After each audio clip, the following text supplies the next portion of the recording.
مشکات شریف پر ایک حدیث میں ہے کہ اللہ کے محبوب صلی اللہ علیہ وسلم نے فرمایا فَعَلِمْتُ مَا فِي السَّمَاوَاتِ وَالْأَرْضِ، یعنی میں ان تمام چیزوں کو جان لیا، میں نے ان تمام چیزوں کو جان لیا جو آسمانوں میں ہے اور زمین۔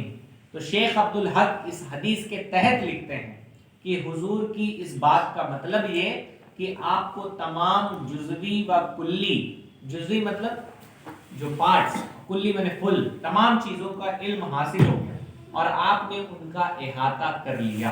یہ حضرت شیخ عبدالحق محدث، اگر دنیا ہندوستان میں کوئی حدیث پڑھے تو اس کا شجرہ تلمذ حضرت شیخ عبدالحق سے ہی جا کے ملتا ہے۔ یہ وہ بزرگ ہیں جنہیں سارے مسلک کے لوگ مانتے ہیں۔ یہ بات الگ ہے کہ ان کی بات نہیں مانتے۔ بہرحال اب آپ کا وقت پورا ہو گیا ہے، ہم نے لگائے تو بہت کچھ نشانات ہیں۔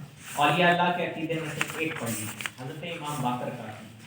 ابھی کچھ دن پہلے کنڈا لوگوں کے گھر ہوتا تھا، پیج نمبر 252 اردو میں، اور امام صاحب بتا رہے ہیں 237 ہندی میں، 252 اردو میں، 237 ہندی میں۔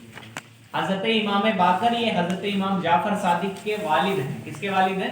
امام جعفر صادق، جن کے نام پہ فاتحہ کرائی جاتی کنڈے میں۔ نہیں، امام جعفر صادق کے کرائی جاتی ہے نا، جن کی کرائی جاتی ان کے والد ہیں حضرت امام باقر۔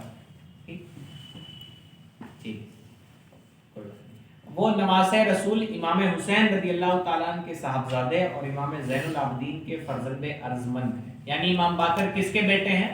حضرت امام زین العابدین۔ کس کے بیٹے ہیں؟ زین العابدین۔